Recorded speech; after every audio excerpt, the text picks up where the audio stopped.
आज देश में राजनीतिक दलों के कारण जो आपस में मतभेद बना हुआ है, कोई व्यक्ति उठकर किसी समाज को गाली दे रहा है, कोई उठकर किसी समाज को गाली दे रहा है। आए दिन नए नए एक न एक एग्जाम्पल देखने को मिल रहे हैं। बिल्कुल सेम इसी तरीके से 1758 और 57 में बंगाल में चल रहा था। अंग्रेज उस टाइम पर भारत में व्यापार के माध्यम से घुसे हुए थे। बंगाल में इसी तरीके का मतभेद चल रहा था, बिल्कुल इसी तरीके का जैसा आज भारत में स्थिति बनी हुई है। अंग्रेजों ने पलासी का युद्ध जीता। पलासी का युद्ध जीतने के बाद में अंग्रेजों के हौसले इसी चीज को देखकर बुलंद हुए और उन्होंने वहां के नवाब सिराजुद्दौला को परास्त किया। पहली बार परास्त करने के बाद में उन्होंने बंगाल में व्यापार के साथ साथ प्रशासनिक शासन अपना मजबूत किया। फिर उन्होंने 60-61 में उन्होंने देखा कि यही बिल्कुल सेम स्थिति भारत के अन्य भाग्यों में बनी हुई है। सारे राजाओं में यही मतभेद चल रहा है। उन्होंने अपनी फूट डालो नीति का पूरा उपयोग किया। पूरा उपयोग करने के बाद में किसी राजा को 40%, किसी राजा को 60% का हकदारी बना के और पूरा का पूरा खेल रचना चालू किया। इस राजा को इससे लड़वाया, इस राजा को इससे लड़वाया, यहां का यहां किया और वहां का वहां किया। भाई साहब 12 अगस्त 1765 में भारत के पैरों में गुलामी की जंजीर जकड़ दी।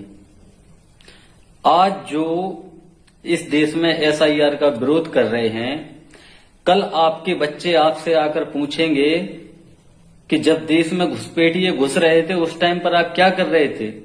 तब आपकी नजरें शर्म से झुकी होंगी। आपके पास में जवाब नहीं होगा, आपके पास में शब्द नहीं होंगे उस टाइम पर बोलने के लिए कि मैं क्या कर रहा था। क्यों? क्योंकि आप तो कृषि प्रधान देश के मालिक हैं। आप छोटा व्यापार करना नहीं चाहते हो। आप या तो कृषि करोगे या आप बड़े व्यापार करोगे।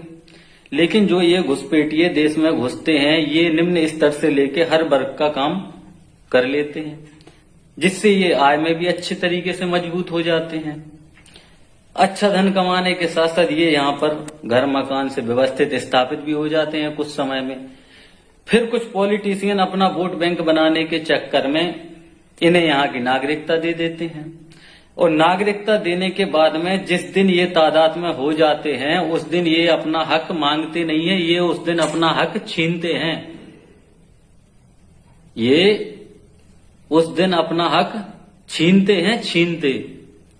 और जिस दिन जब तक आपको ये बात समझ में आएगी तब तक आपकी आने वाली जो पीढ़ी है उस पर जो असर होगा। आज तो आप राजनीतिक दलों के कारण आपस में लड़ रहे हो, BLO को पीट रहे हो, मारपीट कर रहे हो।